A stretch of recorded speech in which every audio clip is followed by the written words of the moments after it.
مواخات مدینہ یہ ایک بہت بڑا سٹیپ تھا، لیکن رسول اللہ صلی اللہ علیہ وسلم نے مواخات مدینہ کے بعد ایک سٹیپ اور اٹھایا، اور وہ سٹیپ کیا تھا؟ میثاق مدینہ۔ میثاق مدینہ کو سیرت کے اندر اتنا ڈیٹیل پڑھایا نہیں جاتا یا پڑھا نہیں جاتا، کیونکہ یہ ایک میثاق ہے، ایک معاہدہ ہے۔ جس طرح آپ کو پتہ ہے بچپن کے اندر جو بچے مطالعہ پاکستان پڑھتے ہیں ان کو 14 نکات قائد اعظم کے یا میثاق لکھنؤ یا اس قسم کی باتیں بڑی خشک لگتی ہیں، اسی طرح سیرت کے باب میں میثاق مدینہ کو اتنا ڈیٹیل نہیں پڑھایا جاتا، لیکن حقیقت میں اگر دیکھا جائے تو رہتی دنیا تک، قیامت تک کے لیے یہ ایک عظیم الشان دستاویز ہے۔ کس کی؟ ریاستوں کی تشکیل کی۔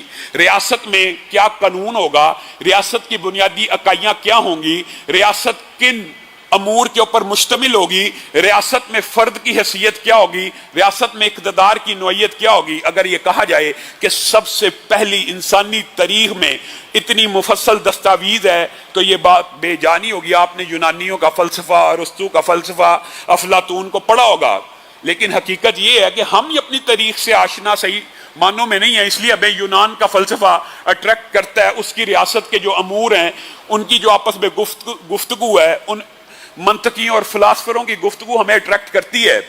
لیکن یہ جو میثاق مدینہ ہے 47 شکوں پہ مبنی ہے، 47 شکیں ہیں اس کے اندر۔ اگرچہ بعض شکیں آج کل کی مطابقت کے حساب سے نہیں ہیں، اس دور کے حساب سے مختلف قبائل کے ساتھ جو معاہدات تھے ان کے بارے میں ہیں، ان کو ہم حذف کرتے ہوئے جو بنیادی نکات ہیں آپ کے سامنے رکھیں گے۔ پہلی بات، رسول اللہ صلی اللہ علیہ وسلم مدینہ کیا قائم کیا؟ مواخات مدینہ۔ یہ بھی ایک بہت بڑا انسانی تاریخ کا اقدام ہے۔ کبھی غور کریں، آپ کے سامنے سارے کے سارے واقعات رکھے کہ لوگوں نے اس طرح قربانیاں دی کہ ایک صحابی نے دوسرے کو یہ تک کہہ دیا کہ میری بیویوں میں سے جس کو دیکھنا چاہتا ہے دیکھ لے، جس کو تو پسند کرے گا میں طلاق دے دوں گا۔ یہاں تک کی نوبت آ گئی۔ یہ ایک عظیم الشان کارنامہ بھی ہے اور مسلمانوں کی عظیم الشان تاریخ بھی ہے۔ لیکن رسول اللہ صلی اللہ علیہ وسلم نے جب میثاق مدینہ تحریر کیا، ایک تو رسول اللہ صلی اللہ علیہ وسلم نے اس کی ابتدا یہاں سے کی۔ یہ معاہدہ، یہ میثاق محمد الرسول اللہ صلی اللہ علیہ وسلم کے اور قریش کے اور یثرب کے اور مدینہ کے لوگوں کے مابین ہے، مدینہ کے لوگوں کے مابین ہے۔ ابتدا یہاں سے کی، لیکن ساتھ ہی جو دوسری شق ہے اس کے اندر قیامت تک کے لیے ایک مسلمہ ضابطہ اور رسول بنا دیا۔ وہ کیا؟ اس ریاست کے جتنے افراد ہوں گے، اس ریاست کے، اس سیاست کے، اس میثاق کے ماتحت جتنے بھی لوگ آئیں گے وہ ایک امت ہوں گے۔ ان ھذہ امتکم امۃ واحدہ، یہ قرآن پاک کی جو آیت ہے اس کو من و ان میثاق مدینہ کا حصہ بنا لیا گیا کہ اب تمہاری امت ایک امت ہے۔ یہاں پہ ایک بات سوچنے کی ہے، اور شاید کچھ لوگوں کے لیے حیرانگی اور اچنبے کی بات بھی ہو۔ رسول اللہ صلی اللہ علیہ وسلم نے یہ میثاق کن کے مابین کیا تھا؟ مدینہ کے ہر رہائشی میں۔ تو مدینہ کا ہر رہائشی میں تو یہودی بھی شامل تھے۔ تو رسول اللہ صلی اللہ علیہ وسلم نے جب یہ شک لکھ دی کہ یہ امت ایک امت ہوگی، یہ امت جن کے ساتھ معاہدہ ہو رہا ہے یہ ایک امت ہوگی، تو یہ کتنی بڑی منظم بات ہے ریاست کو ایک لڑی میں پرونے کے لیے۔ ہاں، محدثین نے، مفسرین نے اس کی تشریحات کی ہیں۔ آپ کے لیے شاید یہ بات اچنبے کی ہو، لیکن علماء اس بات کو جانتے ہیں کہ رسول اللہ صلی اللہ علیہ وسلم نے کھلے دل کے ساتھ، فراخ دلی کے ساتھ یہودیوں کو مدینہ میں ان کا مقام اور سٹیٹس دینے کی کوشش کی، پوری کوشش کی۔ اور یہاں سے اس میثاق سے یہ بات بھی سمجھ آتی ہے کہ یہ جو وطن ہوتا ہے، یہ جو ریاست ہوتی ہے، اگرچہ وہ اسلامی ہی کیوں نہ ہو، اللہ کے فضل سے پاکستان ایک اسلامی ریاست ہے، لیکن اس کا مطلب یہ نہیں ہوتا۔ یہ بات کون کہہ رہا ہے؟ کہ مولوی کہہ رہا ہے، آپ کے سامنے رکھ رہا ہے کہ ریاست پاکستان اسلامی ریاست ہے۔ میثاق مدینہ اس بات کی نشاندہی کرتی ہے کہ ریاست کے اندر اگر کوئی غیر مسلم بھی ہوگا، اگر کوئی غیر مسلم بھی ہوگا تو اس کو وطنیت سے محروم نہیں کیا جا سکتا، نہیں کیا جا سکتا۔ کیا مطلب؟ اگر پاکستان کے اندر کوئی عیسائی رہتا ہے، کوئی یہودی رہتا ہے، کوئی ہندو رہتا ہے، تو یہ نہیں کہا جا سکتا وہ پاکستانی نہیں ہے، وہ پاکستانی رہے گا۔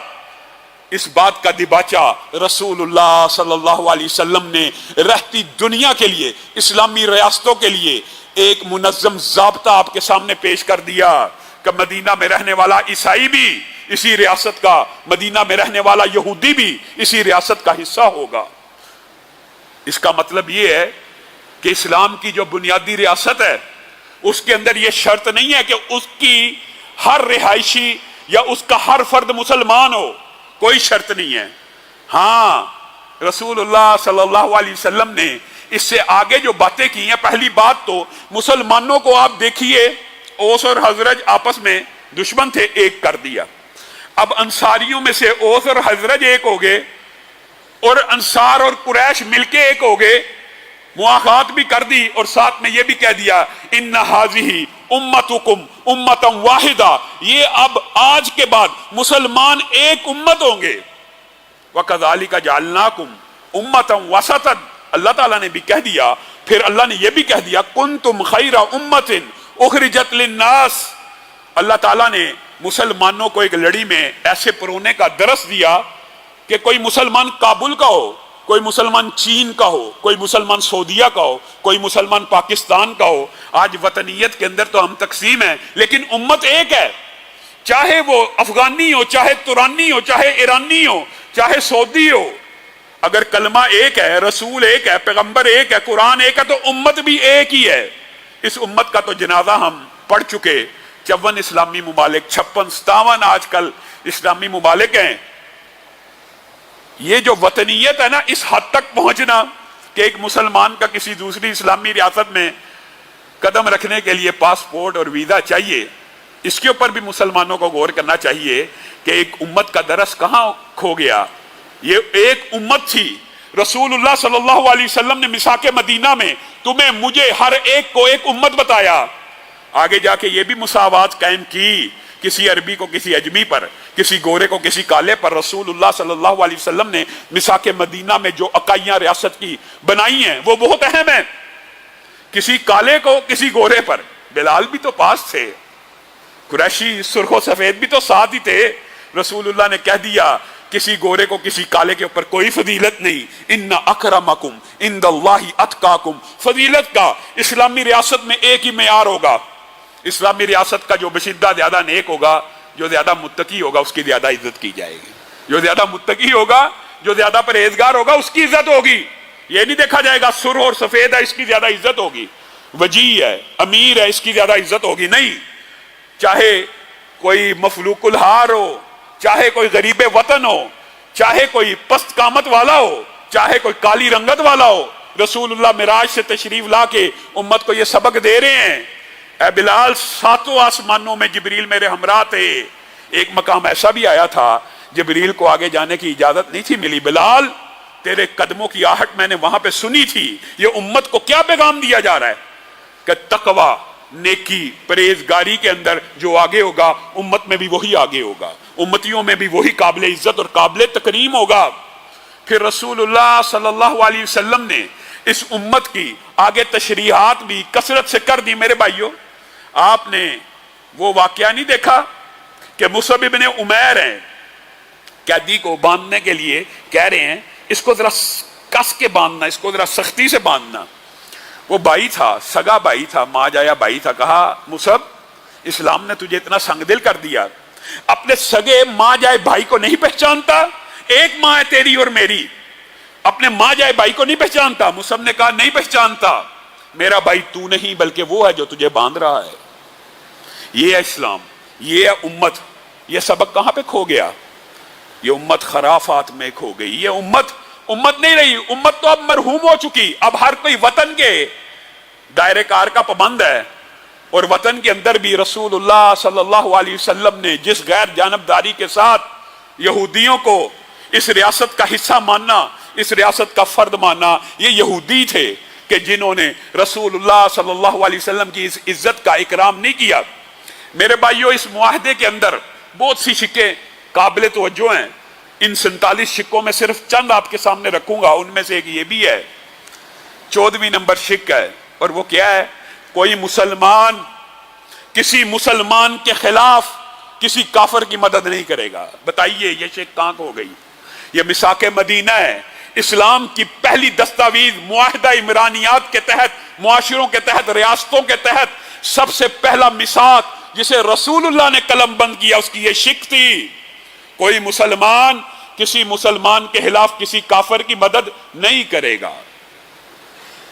اور اس کے اندر بہت سی باتیں آتی ہیں، کوئی مسلمان کسی مسلمان کو کسی کافر کے سپرد نہیں کرے گا، کوئی مسلمان کافر کی حمایت مسلمان کے مقابلے میں نہیں کرے گا۔ آج آپ امت کا پورا ماضی اٹھا کے دیکھ لیجیے، اللہ کا شکر ہے کہ خان صاحب نے اڈے دینے سے انکار کر دیا اور پاکستان کے مقتدر حلقوں نے یہ فیصلہ کیا کہ افغانستان کے خلاف مزید اڈے نہیں دیں گے، لیکن ایک وقت ایسا تھا جب یہاں سے اڈے دیے جاتے رہے ہیں اور مسلمان کے خلاف کفار کی مدد کی جاتی رہی ہے۔ یہ میثاق مدینہ تھا، رسول اللہ صلی اللہ علیہ وسلم اس کی بنیادیں کیسے استوار کر رہے ہیں؟ مسلمان کبھی بھی اپنے مسلمان بھائی کے خلاف کافر کی مدد نہیں کرے گا۔ یہ شکیں ہم فراموش کر چکے۔ پھر اگلی شک کے اندر رسول اللہ صلی اللہ علیہ وسلم نے کہا مسلمان کی ہمیشہ مدد کرے گا۔ اگر ایک مسلمان مقروض ہو جائے گا تو اس کا مطلب یہ نہیں کہ صرف اس کا خاندان، اس کا کنبہ اور قبیلہ اس کا قرض اتارے گا۔ اگر وہ اتنا مجبور اور بے بس و بے کس ہو گیا ہے، آج جنازے کا وقت آ گیا ہے، کوئی اس کا قرضہ ادا کرنے والا موجود نہیں ہے، تو مسلمان کسی مسلمان کو مقروض مرنے نہیں دے گا۔ اس کا جنازہ ایسے نہیں پڑھایا جائے گا کہ قرض اپنی گردن میں لے کر قبر میں چلا جائے اور حساب کتاب معلق ہو جائے۔ جنت میں بھی جانا ہو تو حساب کتاب معلق کر دیا جاتا ہے مقروض کا۔ قرض ادا کر کے جنت میں بھی بندہ جانا ہو والا اعمال کرتا ہو، جنتی اعمال بھی ہوں، تو جب تک قرضہ ادا نہ کیا جائے گا اس کا حساب کتاب معلق ہوگا۔ اسی لیے رسول اللہ صلی اللہ علیہ وسلم جنازے سے پہلے پوچھا کرتے تھے اس کے اوپر کوئی قرضہ ہے؟ جب پتہ لگتا تھا کوئی قرضہ ہے، رسول اللہ وارثوں کو یہ ترغیب دیا کرتے تھے، اس کا قرضہ اتارو، اس کے جنازے سے قبل اس کا قرضہ اتارو، یا کوئی ذمہ داری قبول کرے پھر میں محمد صلی اللہ علیہ وسلم جنازہ پڑھاؤں گا۔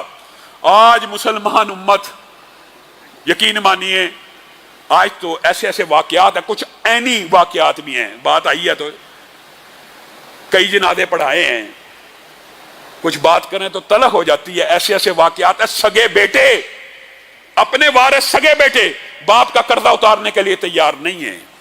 ہمیں کیا پتا باپ نے کس سے لین دین کی تھی، ہمیں کیا پتا کوئی جھوٹ کہہ رہا ہے کوئی سچ کہہ رہا ہے۔ اس وقت بھی جب باپ مر چکا ہوتا ہے، سامنے میت بڑی ہوتی ہے، اتنے سنگ دل ہو جاتے ہیں، جس نے ساری زندگی پالا ہوتا ہے اس کے قرض کے بھی ذمہ داری نہیں اٹھاتے۔ ایسے واقعات بھی معاشرے میں موجود ہیں۔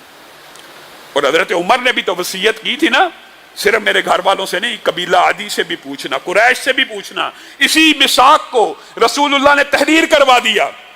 مسلمان مقروض ہوگا، صرف یہ نہیں کہ اس کا خاندان اس کا قرضہ اتارے، صرف یہ نہیں کہ اس کے وارثین، اگر وہ جائز طور کے اوپر وہ اتنے سنگینی حالات کا شکار رہا ہے، قرضہ اتارنے کی خواہش رہی ہے، ایماندار ہے، لیکن مقروض ہو گیا ہے، تو پھر پوری مسلمان امت اپنے مسلمان بھائی کو مقروض نہیں مرنے دے گی۔ مسلمانوں کا ایک دوسرے کے اوپر یہ احسان ہے۔ آپ کو پتہ ہے زکوٰۃ کی ایک باقاعدہ شک بھی ہے، گردنوں کو آزاد کرنا۔ اس سے مراد صرف قیدیوں کو چھڑوانا نہیں ہے، اس سے مراد یہ بھی ہے جو قرضوں میں پھنسا ہو اس کو بھی رہائی دلوانا، اس کی بھی گردن کو آزاد کروایا جائے۔ مقروض کی گردن بھی پھنسی ہوتی ہے۔ تو رسول اللہ صلی اللہ علیہ وسلم نے میثاق مدینہ میں امت کے مابین جو تعلقات ہیں ان کو بھی بیان کیا، اور یہ بھی بیان کر دیا کوئی مسلمان کسی مسلمان کے اوپر ظلم نہیں ہونے دے گا۔ سبحان اللہ، کوئی مسلمان کسی مسلمان بھائی کے اوپر ظلم نہیں ہونے دے گا۔ اگر ظلم کرنے والا اس کا قریبی رشتہ دار ہوگا، اس کا بھائی ہوگا، اس کا بیٹا ہوگا، اس کا چچا ہوگا، یہ میثاق مدینہ میں لکھا ہے، اگرچہ وہ اس کا بیٹا ہی کیوں نہ ہو، وہ مظلوم کی مدد کے لیے کھڑا ہو جائے گا۔ کس کے خلاف؟ اپنے بیٹے کے خلاف۔ یہ مسلمان امت کا درس دیا جا رہا ہے۔ اس میثاق مدینہ کو ہم فراموش کر چکے۔ یہ اسلامی ریاست کی بنیادی اکائیاں ہیں۔ پھر رسول اللہ صلی اللہ علیہ وسلم نے کہا جو یہود ہمارے ساتھ مل کے لڑیں گے، ان کے اخراجات، ان کے ذمیوں کا تمام حقوق بیان کر دیے گئے، یہودیوں کے بھی تفصیل کے ساتھ۔ لیکن اللہ رب العزت کو بھی کچھ اور منظور تھا، اور اللہ رب العزت بھی مدینہ طیبہ سے ان یہودیوں کو نکالنا چاہتے تھے۔ اور شاید میرے دل میں یہ خیال آتا ہے یہ حرم مقدس تھا، جیسے اسی میثاق کے اندر رسول اللہ صلی اللہ علیہ وسلم نے مدینہ کی دارالحکومت ہونے کو بھی بیان کیا۔ اور سور اور عیر کے مابین کو حرم قرار دے کر اسی میثاق میں یہ بھی بیان کر دیا کہ اسلامی ریاست کا پایا سلطنت مدینہ ہوگا۔ یہ بیان کر دینے کے بعد، یہودیوں کے تمام حقوق بیان کر دینے کے بعد، چاہیے تو یہ تھا کہ یہودی امن سے رہتے، احترام سے رہتے، مسلمانوں کے ساتھ عزت والا معاملہ کرتے، کہ رسول اللہ صلی اللہ علیہ وسلم نے ان کو ریاست کا حصہ مان لیا۔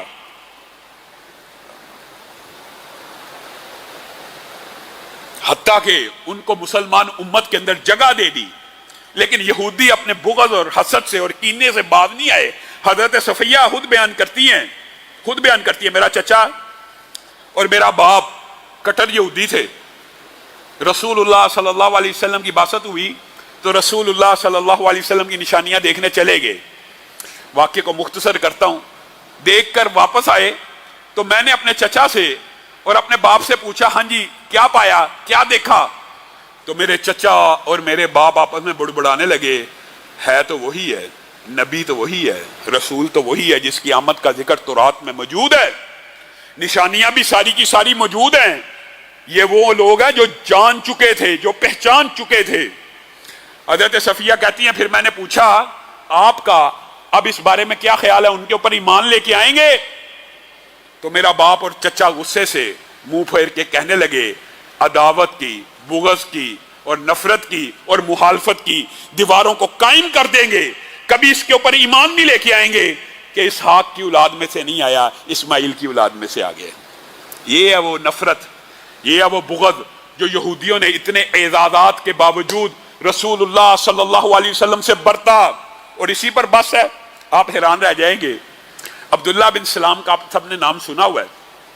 انہوں نے اسلام جب قبول کیا، اسلام کو قبول کرنے کے لیے آئے ہیں، رسول اللہ صلی اللہ، انہوں نے ایک ہی شرط رکھی تھی رسول اللہ کے سامنے کہ میں آپ سے چند سوال کروں گا، آپ ان سوالوں کے اگر مجھے جواب دیں گے، مراد ان کا بھی یہی تھا، وہ جواب چاہیے جو تورات میں ہمیں سکھائے گئے ہیں۔ مراد یہ نہیں تھا کہ کلی طور کے اوپر، اگر وہ ہماری تعلیمات سے ملتے ہوں گے، ہماری وحی سے مطابقت رکھتے ہوں گے، تو آپ کے اوپر اسلام کو قبول کر لوں گا۔ اور آپ کو پتہ ہے نا، مدینہ میں آنے کے بعد سب سے پہلے یہ بڑے عالم جو یہودیوں میں سے تھے، یہ پہلے تھے جنہوں نے اسلام کو قبول کیا، اور آ کے کیا کہا، سوال رکھوں گا۔ رسول اللہ صلی اللہ علیہ، یہاں سے بھی دیکھ لیجئے یہودیوں کا کینہ۔ رسول اللہ نے ان کو عزت اور احترام دیا۔ عبداللہ بن سلام آئے اور آ کے کہنے لگے، اللہ کے رسول 3 سوال ہیں، آپ سے شرط تھی چند سوال پوچھوں گا۔ پہلا سوال یہ ہے کہ قیامت کی پہلی نشانی بتلائیے۔ رسول اللہ صلی اللہ علیہ وسلم نے یہ نہیں کہا کہ میری بعثت بھی قیامت کی نشانی ہے، رسول اللہ کی بعثت بھی، آخری نبی کا آنا بھی۔ رسول اللہ سوال کو سمجھ گئے، مراد یہ ہے کہ جو ان کی تورات میں بھی پہلی نشانی کر کے ذکر ہو۔ پھر کہا دوسرا سوال یہ ہے کہ جنتیوں کو جنت میں پہلا کھانا کیا کھلایا جائے گا۔ یہاں بھی رسول اللہ سمجھ گئے کہ جو ان کے وحی کے مطابق ہے، اور یہ رسول اللہ صلی اللہ علیہ وسلم کا کہہ دینا بھی وحی کے مطابق ہو جاتا ہے۔ اور تیسرا سوال یہ کیا کہ یہ کیا بات ہے اللہ کے رسول، کبھی بچہ ماں پہ جاتا ہے اور کبھی بچہ باپ پہ جاتا ہے۔ رسول اللہ صلی اللہ علیہ وسلم نے کہا جبریل امین آئے ہیں اور مجھے آ کے تینوں سوالوں کے جواب انہوں نے دے دیے ہیں۔ تو عبداللہ بن سلام کہنے لگے، ابھی اسلام نہیں تھا قبول کیا، یہ فرشتہ تو یہودیوں کے بڑا خلاف ہے، آپ بتائیے۔ رسول اللہ صلی اللہ علیہ وسلم نے کہا پہلی جو قیامت کی بڑی نشانی یہ ہے، مغرب مشرق سے ایک آگ نکلے گی جو مشرق کے لوگوں کو مغرب تک بھگا کے لے جائے گی۔ رسول اللہ کی وفات کے 600 سال بعد امام ابن کثیر نے اس آگ کا مشاہدہ بھی کیا، یہ نشانی وقوع پذیر بھی ہو گئی ہے۔ دوسرا جواب، رسول اللہ صلی اللہ علیہ وسلم نے کہا جنت کے اندر جنتیوں کی جو پہلی ضیافت ہوگی جنت میں داخلے کے بعد، وہ مچھلی کی کلیجی کا ایک بڑا ہوا حصہ ہوگا، کلیجی کے ساتھ ایک ایکسٹرا حصہ ہوگا، اس کی دعوت اللہ تعالیٰ جنتیوں کو کھلائیں گے۔ تیسرے سوال کا جواب دیا کہ کئی مرتبہ مرد کا پانی غالب آ جاتا ہے، کئی مرتبہ عورت کا پانی غالب آ جاتا ہے۔ اگر عورت کا پانی غالب آ جائے تو مشابہت، شکل و صورت، جنس وغیرہ عورت کی طرف چلی جاتی ہے، مرد کا پانی غالب آ جائے تو مرد کی طرف چلی جاتی ہے۔ عبداللہ بن سلام عالم دین تھے، انہوں نے رسول اللہ کے یہ تینوں جوابات سنے اور اس کو اپنی تورات کے مطابق بالکل صحیح پایا، اسی وقت اسلام کو قبول کر لیا۔ اب یہاں پہ یہودیوں کا بغض دیکھیے۔ عبداللہ بن اسلام خود کہنے لگے، اے اللہ کے رسول، یہودی آئیں گے میرے بارے میں، آپ ان سے پوچھ لینا میں کیسا ہوں۔ آپ ان کو میرے اسلام کا مت بتلائیے گا، اگر آپ نے ان کو میرے اسلام کا بتلا دیا وہ مجھے برا بلا کہیں گے، پہلے بغیر اسلام کے بتلائے ذرا میرے بارے میں پوچھ لینا تاکہ آپ کو میرے بارے میں بھی تسلی ہو جائے، اور پھر اسلام کا بتا دینا اور یہودیوں کا طرز عمل بھی دیکھ لینا۔ وہی عبداللہ بن سلام جو چند لمحے پہلے یہودی ہیں، یہودیوں کی حسلت بیان کر رہے ہیں، رسول اللہ صلی اللہ علیہ وسلم، رسول اللہ مسکرا اٹھے، یہودیوں کو بلایا، کہنے لگے عبداللہ بن سلام تمہارے ہاں کیسے ہیں؟ یہودی یک زبان ہو کے کہنے لگے بہت عظیم باپ کے بیٹے ہیں، بہت بڑے اسکالر ہیں، بہت بڑے عالم ہیں، بہت عظیم انسان ہیں، ان جیسا یہودیوں میں کوئی نہیں۔ رسول اللہ صلی اللہ علیہ وسلم نے کہا انہوں نے اسلام کو قبول کر لیا ہے۔ وہی یہودی جو ایک منٹ پہلے کیا کہہ رہے تھے اب کیا کہتے ہیں، یہ جواب بھی محفوظ ہے، کہتے ہیں اس کے باپ سے بدتر کوئی نہ تھا، اس سے بدتر کوئی نہیں ہے، یہودیوں میں سب سے برا ہے۔ یہ یہودیوں کا وہ فطرہ ہے کہ ایک ہی لمحے پہلے سب سے بہتر باپ، سب سے عمدہ اسکالر، اور ایک لمحے کے بعد سب سے بدترین باپ کا بیٹا ہے اور سب سے بدترین انسان ہے۔ حتیٰ کہ شاس بن قیس نامی ایک شخص، یہودیوں کی جو فتنے بازی ہیں یہ اس لیے بیان کی جا رہی ہیں کہ یہ قرآن پاک میں ان واقعات کے بعد اللہ تعالیٰ نے یہ حکم نازل کیے ہیں، وَلَن تَرْضَ عَنْكَ الْيَهُودَ وَلَا النَّصَارَىٰ حَتَّىٰ تَتَّبِعَ مِلَّتَهُمْ، تم سے یہودی اور عیسائی کبھی راضی نہیں ہو سکتے یہاں تک کہ تم خود بھی یہودی اور عیسائی نہ بن جاؤ۔ یا ایھا الذین آمنوا ان تطیعوا فریقا من الذین اوتوا الکتاب یردوکم، اگر تم یہودیوں کی پیروی کرنا شروع کر دو تو تمہیں تمہارے دین سے پھیر دیں۔ اللہ تعالیٰ نے تو کہہ دیا کہ لا تتخذوا اليہود والنصارى اولیاء بعضهم اولیاء بعض، ان کو اپنی موالات اور دوستی میں مت لے کے آنا۔ یہ رسول اللہ صلی اللہ علیہ وسلم کے اوپر جو احکامات نازل ہوئے ہیں یہ یہودیوں کی ان شورش اور ان بد عملیوں، حتیٰ کہ رسول اللہ صلی اللہ علیہ وسلم نے ابتداءً آپ کے سامنے رکھا کہ یہودیوں سے بڑا اچھا طرز عمل کیا، مساک مدینہ کیا، لیکن بعد نہ آئے شاف بن قیس ایک یہودی بوڑھا تھا، مسلمانوں کے اتنے خلاف تھا، اوس و حضرج کی آپ کو پتہ آپس میں صلح ہو گئی، تو اس بوڑھے نے سوچا یہ تو مسلمان ایک امت بن گئے ہیں، آپس میں بھائی بھائی بن گئے ہیں، ان کی لڑائی بڑھکانی چاہیے۔ اوس و حضرت کے مابین پھوٹ ڈالنے لگا، کٹھے بیٹھے ہوئے ہیں، کبھی اوس کی تعریف، کبھی حضرت کی تعریف، کبھی زمانہ جاہلیت کی باتیں، انہوں نے تمہارے ساتھ یہ کیا وہ کیا۔ جب آگ اور چنگاری لگائی ایک وقت ایسا آ گیا کہ اوس اور حضرت کے سرداروں نے تلواروں کو نکال لیا اور کہا فلاں جگہ پہ جا کے آج ہی جنگ کرتے ہیں، وہاں پہ ایک دوسرے کا دیکھ لیتے ہیں کون جیتتا ہے کون نہیں۔ رسول اللہ صلی اللہ علیہ وسلم کے کان تک یہ خبر پہنچ گئی، رسول اللہ صلی اللہ علیہ وسلم تیزی سے آئے، بھاگتے ہوئے آئے اور کہا ابھی تو میں تمہارے اندر موجود ہوں، تم ابھی سے زمانہ جاہلیت کے نعرے لگانا شروع ہو گئے ہو۔ اوس اور حضرت کو اللہ تعالیٰ نے ایک بنا دیا، اللہ کی رسی کو مضبوطی سے تھام لو، تمہیں یاد نہیں تم آگ کے گھڑے کے اوپر ایک دوسرے کے ساتھ تلواروں سے لیس تھے، اللہ تعالیٰ نے تمہارے دلوں میں محبت پیدا کر دی، ایک امت بنا دیا۔ اسی وقت اوس اور حضرت کے سردار رونا شروع ہو گئے، اللہ کے رسول شیطان غالب آ گیا، یعنی یہودیوں نے کوئی موقع نہ چھوڑا، حتیٰ کہ یہ واقعہ بھی تاریخ میں محفوظ ہے۔ فنحاس نامی ایک جو ان کا یہودیوں کا بہت بڑا عالم تھا، حضرت ابو بکر اس کے پاس گئے، تبلیغ کیا کرتے تھے، وہ کہنے لگا تمہارا جو رب ہے معاذ اللہ ثم معاذ اللہ، وہ فقیر ہے، ہم غنی ہیں، اگر وہ فقیر نہ ہو معاذ اللہ تو ہم سے قرضہ کیوں مانگتا ہے؟ تمہارے قرآن میں لکھا کون ہے اللہ کو قرضہ دے؟ اللہ خود تو سود سے منع کرتا ہے اور قرآن میں کہتا ہے میں بڑا چڑھا کے واپس لٹاؤں گا۔ تمہارا رب معاذ اللہ سودی بھی ہے، تمہارا رب معاذ اللہ فقیر بھی ہے۔ حضرت ابو بکر کے دل کو کرنے تو تبلیغ گئے تھے، لیکن غیرت ایمانی کو جوش آیا، اٹھایا ہاتھ، زوردار تھپڑ اس فنحاس کے منہ کے اوپر جڑ دیا۔ اب وہ فنحاس کو شرارت کا موقع مل گیا، وہ رسول اللہ صلی اللہ علیہ وسلم کے پاس دوڑتا ہوا آ گیا، کہنے لگا یہ ہمارے ساتھ معاہدہ کیا ہے، یہ ہم ریاست کے فرد ہیں کہ تمہاری ریاست کا ایک شخص اٹھتا ہے میرے منہ پہ تھپڑ مارتا ہے۔ حضرت ابو بکر نے کہا اللہ کی قسم اگر عہد و پیمان نہ ہوتا میں تیری گردن کو تن سے جدا کر دیتا، تو نے رب کی ایسی توہین کی ہے۔ رسول اللہ صلی اللہ علیہ وسلم نے حضرت ابو بکر سے پوچھا واقعہ کیا ہوا، مجھے تو بتلاؤ۔ حضرت ابو بکر نے کہا اس نے اللہ کو فقیر کہا ہے، یہ بات کہی ہے کہ اللہ کے ہاتھ تنگ ہیں، یہ ہے وہ ہے۔ وہ فنحاس رسول اللہ کی بارگاہ میں موجود تھا، عدالت میں موجود تھا، کہنے لگا معاذ اللہ ابو بکر جھوٹ بولتے ہیں، معاذ اللہ۔ ادھر اس نے کہا ابو بکر جھوٹ بولتے ہیں، ادھر سے قرآن پاک کی آیت اترنا شروع ہوگی، لقد سمع اللہ قول الذین قالوا ان اللہ فقیر ونحن اغنیاء۔ اللہ تعالیٰ نے ابو بکر کی تائید میں قرآن پاک میں آیت نازل کر دی۔ اللہ تعالیٰ نے اے محمد صلی اللہ علیہ وسلم، اللہ تعالیٰ نے اس یہودی کی بات کو سن لی ہے جس نے کہا اللہ فقیر ہے اور ہم غنی ہیں۔ پھر اللہ تعالیٰ نے قرآن پاک میں آگے بھی ایک مقام پہ فرما دیا، یہ خبیث لوگ کہتے ہیں کہ اللہ کے ہاتھ بندھے ہوئے ہیں، بل یداہ مبسوطتان، بلکہ اللہ کے ہاتھ تو کھلے ہیں، جیسے چاہے خرچ کرتا رہے۔ گویا اللہ رب العزت نے یہاں پہ یہودیوں کے خبث باطن کو بیان کیا اور حضرت ابو بکر کی تائید میں آیت کو نازل فرما دیا۔ رسول اللہ صلی اللہ علیہ وسلم نے پھر بھی اس یہودی کو تادیباً سمجھا بجھا کر بھیج دیا، لیکن یہ یہودی اپنے حسد اور بغض سے باز نہ آئے۔ مسلمان امت آج کیا ہے؟ آپ کے سامنے پچھلے دنوں اسرائیل کے اندر کیا کچھ نہیں ہوا، یہ سب سے زیادہ مسلمانوں سے عداوت رکھتے ہیں۔ لَتَجِدَنَّ، قرآن پاک کی آیت ہے، مولوی نہیں کہہ رہا کہ تو سب سے زیادہ بغض رکھنے والا مومنوں سے اگر پائے گا یہودیوں کو پائے گا۔ یہ سب سے زیادہ بزدل بھی ہیں، اگر تم ان سے لڑو گے پیٹ پھیر کے بھاگ جائیں گے، لیکن لڑو گے تو بھاگیں گے۔ رسول اللہ صلی اللہ علیہ وسلم نے ان کی بہت سی کوتاہیاں نظر انداز کی، حتیٰ کہ ایک دن ایسا بھی ہوا، ایسے خبیث ہے، کئی تو صحابہ کو جھوٹا کرنے کی کوشش کرتے رہتے تھے۔ ایک دن رسول اللہ سے ایک یہودی نے گھوڑے کا معاملہ کر لیا، ایک گھوڑے کے لین دین کا معاملہ ہو گیا۔ رسول اللہ صلی اللہ علیہ وسلم رقم دینے کے لیے گھر کی طرف آئے، واپس پہنچے، کہا میرا آپ کا معاہدہ نہیں ہوا۔ معاذ اللہ، رسول اللہ کو کہنا شروع ہو گیا کہ میں نے آپ کو سودا کیا ہی نہیں، بیچا ہی نہیں۔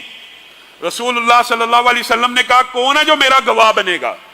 ابو حذیمہ انصاری نے کہا میں ادھر موجود نہیں تھا، لیکن اپنی ایمان کی روشنی میں یہ بات کہتا ہوں، جو آسمان کے رب پہ جھوٹ نہیں بولتا وہ ایک چھوٹے سے سودے کے اوپر کیسے جھوٹ بولے گا؟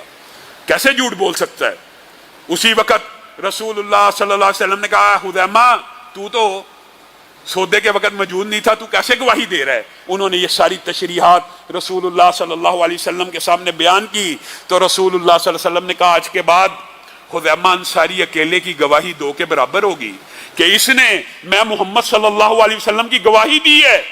اور آپ کو پتا ہوگا زید بن ثابت نے، بخاری شریف کے اندر بھی حدیث موجود ہے، حدیث کی ساری کتابوں میں یہ حدیث موجود ہے کہ جب قرآن کو جمع کر رہے تھے، قرآن پاک کی ایک آیت ایسی تھی جو کسی صحابی کے پاس لکھی ہوئی نہ ملی، سنی ہوئی تو لوگوں کو یاد تھی کہ ہاں رسول اللہ صلی اللہ علیہ وسلم سے سنی ہے، لکھی ہوئی کسی کے پاس نہ ملی، حتیٰ کہ لوگ ڈھونڈتے ڈھونڈتے پوچھتے پچھاتے حذیمہ انصاری کے پاس آئے، اور حذیمہ انصاری کہنے لگے کہ میں اس آیت کی کتابت کو بھی جانتا ہوں اور اس آیت کو سنا بھی میں نے ہوا ہے، اور یہ آیت یہ ہے، اس کو قرآن پاک میں لکھ دے۔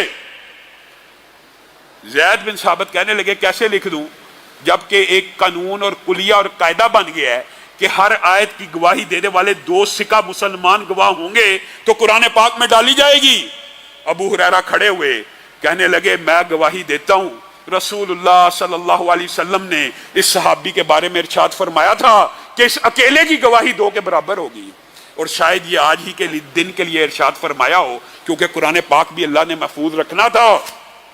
اور میرے بھائیوں یہاں سے یہ بات سمجھ آتی ہے، جس طرح صحابہ نے قرآن پاک کو محفوظ رکھا ہے، جس طرح صحابہ نے گواہی دے کے، صحابہ اس قرآن کے گواہ ہیں، کسی صحابی نے کوئی آیت قرآن پاک میں گواہی دی کہ اس جگہ میں نے سنی ہے، قرآن پاک میں رکھ دی گئی، یہ قرآن کتاب کی شکل میں آسمان سے نازل نہیں ہوا، آپ کو کسی نے مغالطہ ڈالا ہوا ہے۔ قرآن کتاب کی شکل میں آسمان سے نازل ہو کے غار حرا کے اوپر نہیں آیا، درجہ بدرجہ بتدریج 23 سالوں میں نازل ہوا ہے، اور صحابہ نے منوان جیسے رسول اللہ پہ اترا اس طرح یاد کیا، جس طرح رسول اللہ نے توقیفی انداز میں پڑھایا کہ اترا تو ایسے ہے، اب پڑھا ایسے جائے گا، شروع میں سورت فاتحہ ہوگی، بعد میں سورت بقرہ ہوگی، منوان ویسے ہی صحابہ نے یاد کر کے میرے اور آپ تک پہنچا دیا۔ گویا صحابہ اس قرآن پاک کی ضبط کے بھی گواہ ہیں، اس وحی کے بھی گواہ ہیں، اور اسی طرح اگر صحابہ قرآن پاک منوان میرے اور آپ تک پہنچا رہے ہیں رسول اللہ سے لے کر، تو کیا رسول اللہ کی حدیث کے بارے میں صحابہ نے جھوٹ بولا ہوگا؟ آپ کو کسی نے مغالطہ دیا ہے، انکار حدیث کے فتنے معاشرے میں عام ہیں کہ رسول اللہ کی یہ بات تو مان لینی ہے کہ سورت فاتحہ قرآن کا حصہ ہے؟ رسول اللہ کی یہ بات تو مان لینی ہے کہ اقرا پہلی وحی ہے لیکن آئے گی آخر میں، لیکن رسول اللہ کی باقی کوئی بات نہیں ماننی۔ یہ قرآن بھی وحی رسول کے بغیر، حدیث رسول کے بغیر تیرے اور میرے اوپر نازل نہیں ہوا۔ نہ تو کہہ سکتا یہ قرآن ہے، نہ میں کہہ سکتا ہوں۔ کس نے بتایا؟ اللہ کے رسول نے بتایا کہ یہ قرآن ہے، تو تجھے اور مجھے پتہ لگا یہ قرآن ہے۔ انشاءاللہ مساک مدینہ کی جو چند اہم شقیں رہ گئی ہیں اس حوالے سے اگلے خطبہ جمعہ میں اس کو مکمل کر کے اپنی بات کو آگے بڑھائیں گے۔ اللہ رب العزت جو کہا گیا، جو سنا گیا، اس کو سمجھنے کی توفیق عنایت فرمائے۔